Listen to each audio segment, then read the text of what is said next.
So we will take this short RC. This short RC came in one of the CAT papers, and on the left hand side we have the passage, and on the right hand side we have the questions. Right? We will read the passage first, and then we will go ahead and take the questions. The passage says, "Do sports mega events like the Summer Olympic Games benefit the host city economically?" So the author starts the passage with a question. He says that do the events do they benefit the host city? That is what he asks. It depends, but the prospects are less than rosy. So the author says that it depends, but the prospects are not so promising. The trick is converting several $billion in operating costs during the 17-day fiesta of the Games into a basis for long-term economic returns. These days, the Summer Olympic Games themselves generate total revenue of 4 to 8 billion, but the lion's share of this goes to International Olympic Committee, the National Olympics Committee, and the international sports federations. Any economic benefit would have to flow from the value of the games as an advertisement for the city, the new transportation and communications infrastructure that was created for the games, or the ongoing use of the new facilities. Now, have a look at this paragraph. What is the author trying to say? The is talking about uh, do the Olympic Games, so do the mega events like the Olympic Games, do they benefit the host city economically? So he's talking about economic benefit, and then he makes his statement very clear. He says the prospects are less than rosy. It depends, he says, but the prospects are less than rosy. That means he's having a negative outlook. He believes that the benefit may not be that good. And then what does he mention? He mentions that the revenue is around 4 to 8 billion, but the lion's share goes to these three parties. Any economic benefit would have to flow from what? The value of the games as an advertisement. So this is one economic value. The new transportation and communication, because of course you are hosting Olympic Games, so you would create new infrastructure. So that economic value come from this one part. It can come from the second part, or the ongoing use of the new facilities. So this is the third part, right? So that is how the author says the economic values might come. Evidence suggests that the advertising effect is far from certain. So the first one has been discussed here. He says it is far from certain, so one negative. The infrastructure benefit depends on the initial condition of the city and the effectiveness of the planning. The facilities benefit is dubious at best. So he says the facilities benefit is dubious. Why?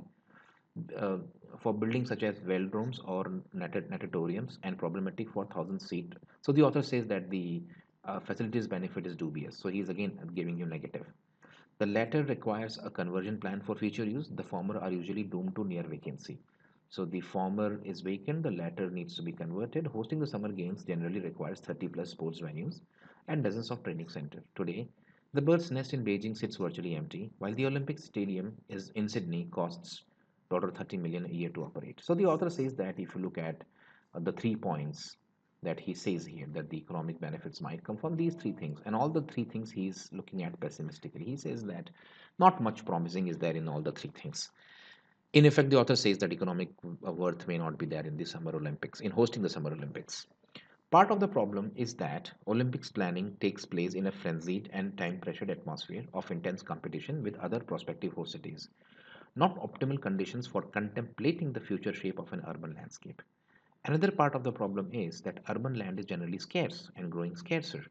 The new facilities often stand for decades or longer. Even if they have future use, are they the best use of precious urban real estate? So the author says that this is the part of the problem. The part of the problem is basically the short amount of time that you have to plan everything, and the second is that the urban land is generally becoming scarcer, and the new facilities often stand for decades, and that is not the best way to use urban lands, urban real estate, the author says. Further, he adds, cities must consider the human cost. Residential areas often are razed and citizens relocated without adequate preparation or compensation. Life is made more hectic and congested. There are, after all, other productive uses that can be made of vanishing fiscal resources. So the author outrightly seems to be in favor of not hosting the Olympics or not wasting so much money on Olympics, because he believes that once the event is over, there is not much of benefit, and the revenue get that you get during the event goes to other people and does not benefit the host city in any way. That is how the author seems to be looking at the whole thing. So the passage, I would say, is easy to understand, easy to read. There is not much of an issue. We know that the author's outlook is negative towards the economic benefits of hosting the Olympic Games. Now let's go and have a look at the question.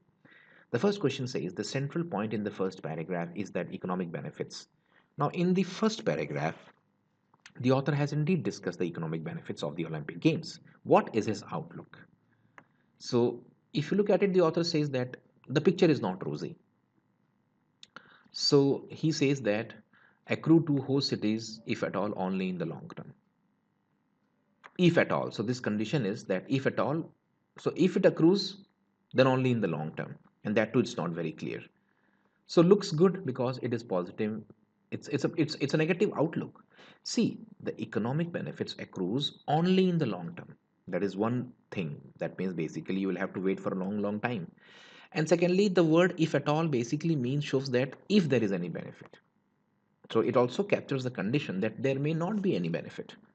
So the way the statement is worded looks good, that the host cities, if at all they have any benefit, they will have in the long run, or else they would not have any benefit. So it captures much of the tone of the author, but we have to see for other choices whether the others make any sense or not. A says is are shared equally among three organizing committees. Now understand this: the central point is not about who is taking what share. It is about the economic benefits to the host nation. See, the point is, it is asking you the central point. In the central point, you are keeping the country out. The central point of the whole passage is not how much the Olympic Committee benefits or how much the Sports Federation benefit. It is how much the country, the city that is hosting, how much that city benefits. The central point has to include the host city. You are not including the host city at all. And it says accrue mostly through revenue from advertisements and ticket sales. Now the problem is that you might say that this looks good, that economic benefits accrue mostly, but the point is that economic benefits, the author looks at them pessimistically. So the central point is not whether it is revenue comes from advertisement or ticket sales. No, that is not the central point. The revenue might come from these sources, the author says, but his overall central point is that there is not much of benefit, and if there is any, it is only in the long term. So when you compare B with C, many of you might feel that B and C look good, but B is not the central point, because as I told you that I eliminated A because A is not even talking about the host city, and host city seems to be the focus of the entire passage, that the host city is not benefiting. Other parties might benefit, the athletes might benefit, the Olympic Committee might benefit, but where is the host city? That is the central point of the passage, and also the first paragraph. So you haven't used the word host city at all, and you say that I'm giving the central point. So C looks good, accrue to the host cities. Why? Because first of all, the host cities has been the focus of the entire paragraph and also the passage. And secondly, the author gives a condition that if at all there is any benefit, or it is only in the long term. And it says are usually eroded by expenditure incurred by the host city. Now this also has the word host city.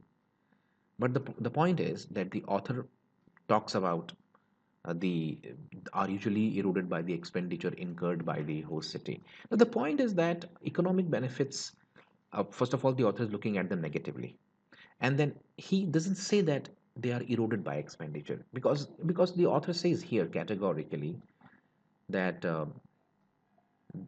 right, it says here the trick is converting several into a operating cost on the basis of a long-term economic return. This is a very important statement. It all depends. The trick is converting several billion dollars in operating costs into a basis for long-term economic returns. If you can convert, you can do well. If you can't convert, you are doomed. So the condition is definitely applied, because he says the trick is converting this. The prospects are less than rosy. That doesn't mean that the author says it is disastrous always. The prospect is less than rosy. That means it is highly likely it is not rosy, but something might happen. That's the reason why the condition given here in statement C, if at all, and the long term makes complete sense.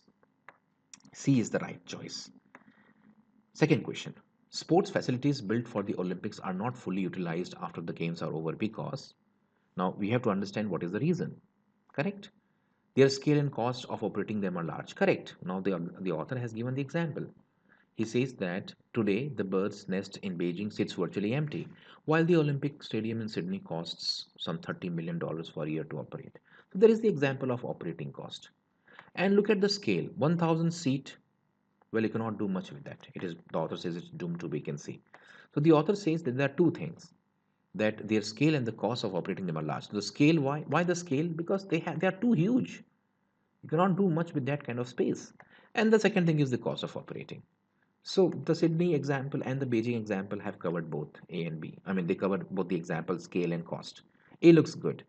Their location away from the city center usually limits easy access. There is no way the author says about there is. I mean, the author has not even spoken about easy access.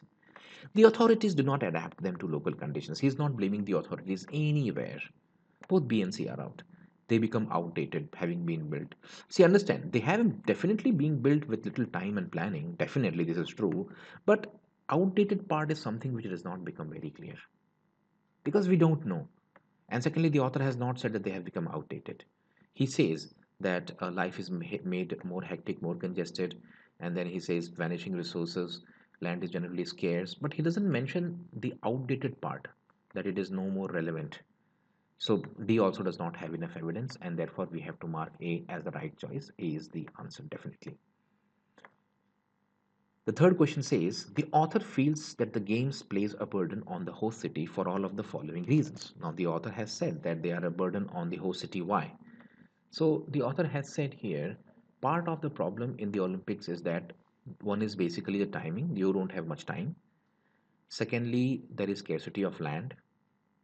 Secondly, residential and areas are raised, life becomes more congested. All these are the reasons. So, let's see and check where we can find the answer. The question asks you for accept. That means you have to mark for the one that is not true, and the one that is true will go out. The answer is there in these two paragraphs. They divert scarce urban land. Correct. The author has mentioned that scarcity of real estate is there in the urban areas, and the Olympics divert that. That is why they create problem. Therefore, this has been discussed. They involve demolition of residential structure. Yes, if you look at here, the author has categorically said that land is scarce and growing scarcer, and residential areas are often raised. So raised basically means destroy. So they involve demolition of residential structures, definitely given. C says the finances used to fund the games could be better used for other purposes, right? So he says towards the end, he says that life is made more hectic and congested. There are, after all, other productive uses. So you can put it somewhere else. So this is also one of the reasons the author believes that you don't have enough money. I mean, it's not that you are having hell lot of money and you can just put it anywhere you want. He says the finances could be diverted to better use. The influx of visitors puts a huge strain. Now, nowhere in the passage does it talk about influx of visitors putting strain on the infrastructure. Definitely D has to be the right choice because you read the whole passage, you won't find D anywhere in the passage, and therefore D is the right choice. Overall, I